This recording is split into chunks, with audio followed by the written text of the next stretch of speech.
नमस्ते बच्चों, सबको नमस्कार, सबको राम राम. இன்றைக்கி என்ன பார்க்க போகிறோம்னா, அதாவது மாடர்ன் போய்ட்ரியிலேருந்து, அதாவது மகாதேவி வர்மா, கவியத்ரி ஸ்ரீமதி மகாதேவி வர்மா அவங்களோட போயம் தான் பார்க்க போகிறோம். மை நீர் பரி துக்கு கி பதலி, மை நீர் பரி துக்கு கி பதலி அப்படின்ற மாடர்ன் போய்ட்ரியோட கவிதா கா சாராம்சம் வந்து இப்போ நம்ம பார்க்க போகிறோம். நம்ம ஆல்ரெடி இவங்களோட மகாதேவி வர்மாவோட இன்னொரு கவிதையை பார்த்தோம். மதுர் மதுர் மேரே தீபக் ஜல் அப்படின்ற கவிதையை நம்ம பார்த்தோம். ஸோ இப்போ நம்ம பார்க்க போகிறது என்னென்னா, மை நீர் பரி துக்கு கி பதலி. ஓகே, அதாவது இவங்க யாருன்னா, நம்ம ஃபஸ்ட்டு சாயாவதி கவியத்ரி. இப்போ சாயாவதி அப்படின்னா என்னென்னா, பிராகிருதி பற்றி வந்து இவங்க எழுதுவாங்க. பிராகிருதி நேச்சர் பற்றி தான் இவங்க எழுதுவாங்க. அதாவது அந்நிய கவி வந்து பிராகிருதி மே ஆனந்த் அவர் உல்லாஸ்கோ அனுபவிக்கியா. மற்ற கவிஞர்கள்லாம் பார்த்திங்கன்னா பிராகிருதியில் இருக்கிற இன்பத்தை பற்றியும் ஆனந்தத்தை பற்றியும் எழுதுனாங்க, அதை தான் அனுபவம் பண்ணாங்க. பட் இவங்க என்னென்னா, மகாதேவி வர்மா உஸ்மே வேதனாக்கா அனுபவிக்கியா. அதாவது பிராகிருதியில் வந்து இவங்க வந்து வேதனையை வந்து அனுபவிச்சிருக்காங்க. அவர் சாயாவாதி யுகுக்கு சப்சே சஃபல் ரகசியவாதி கவியத்ரி தான் மகாதேவி வர்மா. ஸோ இந்த கவிதையில் இந்த இது வந்து மை நீர் பரி துக்கு கி பதலி. ஆக்சுவலாக பதலி அப்படின்னா ரிலீவர், சப்ஸ்டியூட்னு அர்த்தம். ஸ்போக்கனில் நம்ம பார்த்தோன்னா ஜல்தி பதலி கரோ, உஸ் ஆத்மிகா பதலி கரோ அப்படின்னா என்ன அர்த்தம், அந்த ஆளை வந்து மாற்று அப்படின்னு அர்த்தம். அதாவது தப்ததா, அதை வந்து பதலி அப்படின்வாங்க. பதலின்னா சப்ஸ்டியூட்டு அல்லது ரிலீவர் அப்படின்னு சொல்லுவாங்க. இப்போ மேரா சுட்டி கபி பதலி ஆயகத்தோ மை ஜாவுங்க, என்னோடய ரிலீவர் வந்தாங்கன்னா நான் போவேன். ஸோ இங்கே பார்த்தீங்கன்னா பாதல் அப்படின்ற வேர்ட்லேருந்து பதலின்னு வருது. பாதல் அப்படின்னா என்னது, மேகம். ஸோ இது வந்து பதலி அப்படின்றது அந்த சிறு மேகத்தை குறிக்குது. மை நீர் பரி துக்குக்கி பதலி. நீர் பரி அப்படின்னா என்ன, நீர்னா அதாவது தண்ணியால் நிரம்பிய மேகம், மழை மேகம் அப்படின்னு சொல்லிட்டு. துக்குக்கி பதலி அதாவது கவலை கொண்ட ஒரு மேகம். சரி, இப்போது இவங்க வந்து இவங்களோட ஜனம் வந்து பார்த்திங்கன்னா 1907, 1907 இவங்களோட ஜனம் வந்து ஆயிருக்கு. சரி, ஓகே, இவங்களோட இயர் ஆஃப் பர்த்து. சரி, நீர் பரி दुख की बदली कविता की कवियत्री है श्रीमती महादेवी वर्मा. सो इस छायावादी कवियत्री ने अन्य छायावादी कवियों की भांति बादल का मानवीयकरण किया है. அதாவது மற்ற கவிஞர்கள், சாயாவாதி கவிஞர்கள்லாம் நேச்சரை தானே இது பண்ணுவாங்க. நேச்சரில் வந்து அது பர்சனலைசேஷன் அப்படின்னு சொல்லுவாங்க. அதாவது ஹியூமனிட்டேஷன் அல்லது பர்சனலைசேஷன் அப்படின்ற, அதாவது கவிதையை வந்து தன்னை பொருத்திப்பாங்க. நேச்சரில் வந்து தன்னை பொருத்தி அவங்க எழுதுவாங்க. அதில் வந்து இவங்க என்ன பண்ணியிருக்காங்கன்னா, பாதல் அதாவது அந்த மேகத்தில் தன்னை வந்து பொருத்தி இவங்க எழுதுகிறாங்க. மானவிய கரண் கியா है. पर इसमें विशिष्ट बात है कि व्यक्तिगत तज कर समष्टिगत विचार प्रकट करना. இதில் வந்து ரொம்ப இம்பார்ட்டண்ட் விஷயம் என்னென்னா, முக்கியமான விஷயம் வந்து, அதாவது வியக்திகத்துனது பர்சனல்னு அர்த்தம். அதாவது தன்னை வந்து அவங்க அதில் வந்து பொருத்தி மேகமாக கற்பனையாக எழுதியிருக்காங்க. वह कविता பாரதிய ஸ்திரீ கா பிரதீக் है. இந்த கவிதை வந்து பார்த்திங்கன்னா பாரதிய ஸ்திரீ, அதாவது இந்தியன் உமனோட பிரதீக், ஒரு சிம்பிள். அவங்களுக்கு ஒரு இந்தியன் உமன் எப்படி இருப்பாங்க அப்படின்றதுக்கான ஒரு சிம்பிளாக இந்த கவிதை இருக்குது. கவியத்ரிக்கு அப்பனி மானசிக் பீடா உமடுக்கர் பிரகட் होती है. இந்த கவியில் பார்த்தீங்கன்னா கவியத்ரியோட, இந்த கவிதாவில் பார்த்தீங்கன்னா கவியத்ரியோட அந்த கவிஞரோட மானசிக் பீடா அப்படின்னு சொல்கிறான். அதாவது மென்டல் ஆங்குவிஷ், அதாவது மனவேதனை, அதை வெளிப்படுத்துகிறாங்க. உம்மடுக்கர் பிரகட் होती है அப்படின்னா அப்படியே ஃபுல்லாகி வழியுது. அவரோட மனவேதனையை பற்றி ஒரு வேதனையை வந்து வெளிப்படுத்துகிற மாதிரி இந்த கவிதை இருக்குது. पर சுக்குமே பதல்கர் பிரகாஷித் होती है. ஆனால் அந்த மனவேதனை வந்து சுக்குமே பதல்கர், அதாவது ஒரு இன்பத்தில் வந்து கன்வெர்ட் ஆகி प्रकाशित होती है ना संतोषமாக ஆகிறாங்க எண்ணில். वह पीड़ा दुख की निर्जरणी बनकर मचलती है तो மலைய பவன் பன்கர் பி பெஹத்தி है. அதாவது அந்த பீடா அந்த துக்கம் அப்படின்றது வந்து துக்கம் துக்குக்கு அதாவது நிர்ஜரிணி பன்கர் அப்படின்னா ஒரு துக்கமான நீர்வீழ்ச்சி மாதிரி அது இருந்தாலும் மச்சல்தி ஹே தோ மலைய பவன் பன்கர் பி பெஹத்தி है. மலைய பவன் அப்படின்னா என்னது? மலையில் இருக்கிற ஒரு தென்றல் காற்று இருக்குல்ல, மலைக்காற்று, அந்த மாதிரியும் வீசுது. वह मानसिक पीड़ा அந்த மனவேதனை பார்த்திங்கன்னா நவஜீவன் கா அங்குர் ஓக்கர், அதாவது அங்குர் ஓக்கர் படுத்தி है. அதாவது அந்த மனவேதனை வந்து மானசிக் பீடா ஒரு நவஜீவன், அதாவது ஒரு புது செடி இருக்குல்ல, அதாவது அங்குர் ஹோ, அந்த புது செடி எப்படி முளைஞ்சி வளருதோ அந்த மாதிரி அது முளைஞ்சி வளருது. கபி சுக்குக்கி சிகரன் பன்கர் பி கீழ் உடுத்தி है. அதாவது சுக்குக்கி சிகரன் அப்படின்னா ரொம்ப ஒரு ஜாயாக சந்தோஷமாக ஆனால் ஒரு பூத்து குலுங்குற மாதிரி அது வந்து அதாவது கில்னா அப்படின்னா என்னது? ஃப்ளோரிஷன் சொல்லல, பூத்து குலுங்கிறது அந்த மாதிரியும் இருக்குது. துக்குக்கி பதலி சுக்குக்கி வர்ஷா கற்கே அதாவது இத்திஹாஸ் மே ஓஜல் ஹோ ஜாத்தி है. அதாவது துக்குக்கி பதலி, அந்த துக்குக்கி பதிலின்னா என்னது? அந்த துக்கமான அந்த மழை மேகம் வந்து சுக்குக்கி வர்ஷா கற்கிறதுக்கு, மழை மேகம் வந்து ஒரு சந்தோஷமான ஒரு மழையை பொழியும் பொழுது இத்திஹாஸ்மே ஓஜல் ஹோ ஜாத்தி ஏன்னா அது வந்து ஒரு ஹிஸ்ட்ரியில் வந்து ஒரு சௌந்தரியமாக ஒரு அழகாக மாறிடுது.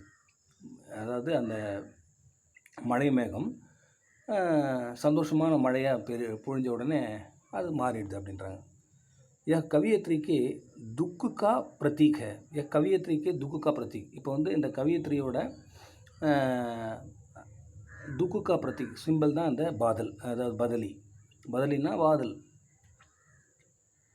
नीर भरी दुख की बदली. कवियत्री का कहना है कि उसके कंपन के केवल दुख नहीं है. அதாவது उसके कंपन के केवल வந்து दुख नहीं है. அவ நடுங்கிறதுக்கு காரணம் வெறும் துக்கம் மட்டும் கிடையாது. சுக்கு பி சமாஹித்த, அதில் சுகமும் இருக்குது, அதில் இன்பமும் இருக்குது. எப்படின்னா உஸ்கி ருலாயிமே ஆஹத் சன்சார் ஹஸ்த है. அதாவது உஸ்கி ருலாயிமே, அவர் ருலாயி அப்படின்னா வந்து ரோனா, அழுக. அதில் ஆஹத் சன்சார் வந்து ஹஸ்த சன்சார், இந்த உலகமே வந்து சிரிக்குது. உஸ்கி ஆங்கோமே மானசிக் பீடா லகாத்தார் ஜல்தி रहती है. உஸ்கி ஆங்கோமே, அவரோட கண்ணில் பார்த்தீங்கன்னா மானசிக் பீடா, அதாவது மனவேதனையானது ஜல்தி रहती है, எப்பயுமே தெரிஞ்சிட்டே இருக்கும். கண்ணில் பார்த்தீங்கன்னா எப்பயுமே வந்து ரொம்ப சோகமாகவே இருக்கும். वह नदी की धारा बनकर नयन के द्वारा निकल पड़ती है. नदी की धारा बनकर नयन से निकल पड़ती है. அந்த கண்ணிலேருந்து அது அப்படியே அருவி மாதிரி மழையாக அப்படியே என்ன பண்ணுது, கொட்டுதான் கண்ணீர். அப்போ கவியத்ரிக்கே கதம் கதம் மே ஜீவன் கா சங்கீத் है. கதம் கதம் பே அப்படின்னா என்னது?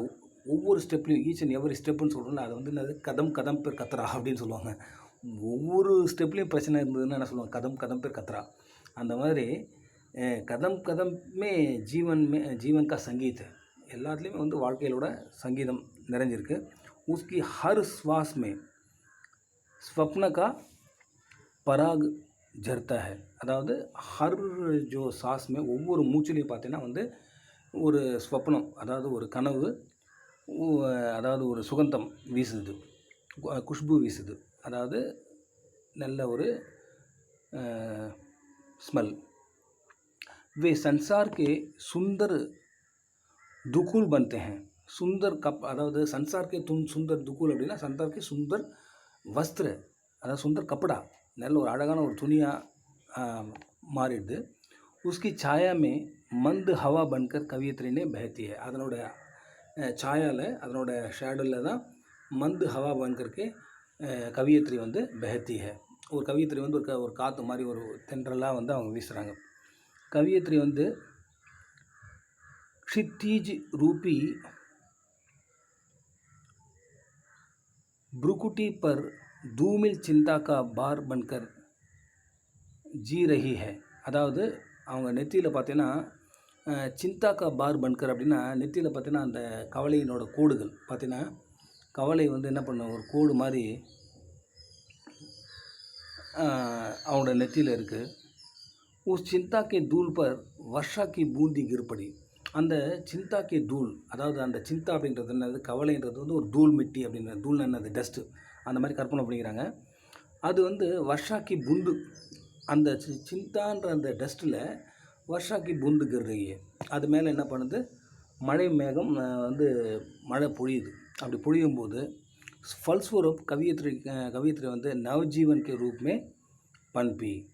அப்போ வந்து ஒரு கவியத்ரி வந்து என்ன ஆகுறாங்கன்னா, அந்த புது மழை பெஞ்ச உடனே அவங்க என்ன பண்ணாங்க, ஃப்ளோரிஷ் ஆகிறது. அதாவது ஃபல்னா ஃபூல்னா அப்படின்வாங்கல்ல, மழை மேகம் ஆனோடனே என்ன அந்த விதை வந்து முளைச்சி செடி ஆகும்ல, அந்த மாதிரி அவங்க சந்தோஷமாக செடியாக முளைக்க ஆரம்பிக்கிறாங்க. ஆகே மார்க்குக்கோ தூள் சே ந பர்னா, ஆகே மார்க்குக்கோ தூள் சே ந பர்னா, அதாவது திரும்ப இப்போ வந்து ஃப்ளோரிஷ் ஆகிட்டு அவங்க வளர்கிறாங்க. இப்போ ஆகே திரும்பவும் ஒரு முன்னே வந்து மார்க்குக்கோனா வழியை வந்து தூள் சே ந பர்னா, ஃபுல்லாக டஸ்ட்டால் திரும்பவும் நீங்கள் ரொப்பிடாதீங்க, ஃபில் பண்ணாதீங்க. जग में उसके आगमन की सुध सुख कंपन बनकर आती है. அதாவது ஜக் மே உஸ்கே ஆகமன், அதாவது அவள் அந்த செடி நவஜாத் செடின்னு சொன்னல, அதாவது என்ன சொல்கிறது, இது சாப்ளிங், அது முளைச்சி வருது, அதனோட ஆகமன் வந்து வர்றது வந்து சுக்கு கம்பன் பன்கர் ஆத்தியே, அதாவது ஒரு சுகமான ஒரு பூத்து குலுங்குற மாதிரி அது வெளியில் செடியாக வருது. விஷால் ஆகாஷ் கா கோய் பி கோனா உன்கா அப்னா, விஷால் கோய் பி கோனா உன்கா அப்னா नहीं है, அதாவது விஷால் ஆகாஷ் இருக்குல்ல, மிகப்பெரிய ஒரு பிரம்மாண்டமான ஒரு ஆகாயம். கோய் பி கோனானா எந்த விதமான எந்த கார்னருமே உன்கா அப்னா नहीं है, அது வந்து எதுவுமே அவங்களது கிடையாது எதுவுமே. உன்கா பரிச்சய ஒரு இத்திஹாஸ் இத்தனா ஹி है, அதனோட பரிச்சயம் வந்து அதனோட இன்ட்ரோடக்ஷன் வந்து அதனோட ஹிஸ்ட்ரி வந்து இதுதான். கல் கவியத்ரி நீர் சே பரே பாதல் கே ரூப் மே உமடி थी. ஆக்சுவலாக நேற்று என்னாச்சுன்னா, இப்போ கவியத்ரி வந்து நீர் சே பரே பாதல் கே ரூப் மே உமடி थीனா ஓவர்ஃப்ளோ, அதாவது நீரால் நிரம்பிய ஒரு என்ன சொல்கிறது, ஒரு பாதலாக, ஒரு மேகமாக அவங்க வந்து வந்தாங்க. ஆனால் இன்றைக்கி என்னாச்சுன்னா, ஆஜ் வகு பூர்ண ரூப் சே மிட் கई, அதாவது அது அந்த மழையாக பொழிஞ்ச உடனே அந்த மேகம் வந்து அங்கே கத்தமாயிடுச்சு, அது காணாமல் போயிடுச்சு. அப்போது இதில் விசேஷம் எப்படி முடிக்கிறான்னா, துக்கு ஹி சுக்கு பன்த்தியே, அதாவது எப்பயுமே ஒரு சோகம் தான் வந்து என்னது, அது வந்து சுகமாக மாறும், துன்பம் வந்து இன்பமாக மாறும். சாயாவாதி பரம்பராக்கி சமான் வந்து பாதல்கோ வியக்திகத்து கொடுக்குறாங்க, அதாவது பர்சனல், அதாவது சாயாவாதி பரம்பராவில் என்ன பண்ணாங்கன்னா, நேச்சரை வந்து நம்ம மனுஷனாக தானே திங்க் பண்ணுறாங்க, அதனால் இவங்களும் அந்த மாதிரி திங்க் பண்ணியிருக்காங்க. அதாவது துக்குக்கே பாது சுக்கு, அதாவது ஒரு துன்பத்துக்கு அப்புறம் வந்து இன்பம் வரும்.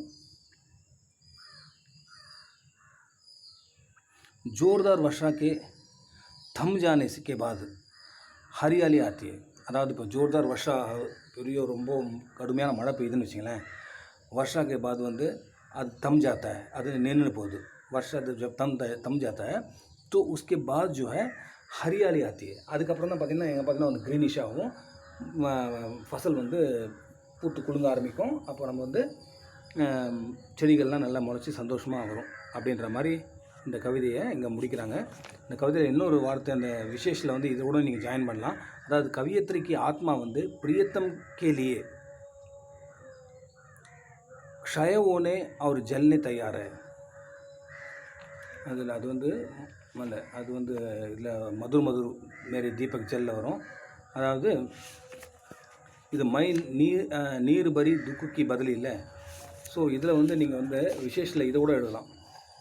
என்னென்னா, அதாவது துக்குக்கே பாது சுக்கு சொல்லியிருக்காங்கல்ல, துக்கு அதாவது ஒரு துன்பம் முடிஞ்சவொடனே என்னாச்சு, இன்பம் வரும். அதே மாதிரி ஜோர்தார் வர்ஷாக்கே தம்ஜானேசி, ஒரு மிகப்பெரிய மழை வந்து அதை என்ன சொல்கிறது, அது அடங்கி போச்சுன்னா, நின்று போச்சுன்னா, उसके बाद हरियाली छा जाती है, எங்கே பார்த்தாலும் ஒன்று பச்சை பசேல்னு ஃப்ளோரிஷ் வந்து வந்துடும், ஃப்ளோரிஷ் ஆக ஆரம்பிக்கும். அதே மாதிரி மானசிக் பீடா வந்து பதலிக்கு தரஹ, அதாவது ஒரு மானசிக் பீடா, இந்த இடத்துல வந்து மானசிக் பீடா இருக்குல்ல, அதுதான் வந்து பதலி மாதிரி, அதாவது ஒரு மழை மேகத்தை வந்து அந்த மனக்கவலையோடு அவங்க கம்பேர் பண்ணியிருக்காங்க. வக்கு ஜல்தி மிடிஜாகி, அது வந்து எப்பயுமே வந்து ரொம்ப சீக்கிரமாக அது வந்து என்ன சொல்லிட்டோம், அது வந்து முடிஞ்சு போயிடும். பாதல் வந்து பர்ஷாத்தா வந்து எப்படி பொழியுதோ அந்த மாதிரி துக்கு வந்து சுக்கில் கன்வெர்ட் ஆகிடும். அதாவது पीड़ा का इतिहास भी बदली की इतिहास सम ही है. அதாவது ஒரு பீடா இருக்குல்ல, அதாவது துன்பம் இருக்குல்ல, அதனோட இதிகாசம் பார்த்தீங்கன்னாலும் அது கூட ஒரு பாதல் மாதிரி தான். அதனோட இதிகாசம் வந்து என்ன அது அதுக்கு சமான் தான் அப்படின்ற மாதிரி இந்த இடத்துல கவியத்ரி வந்து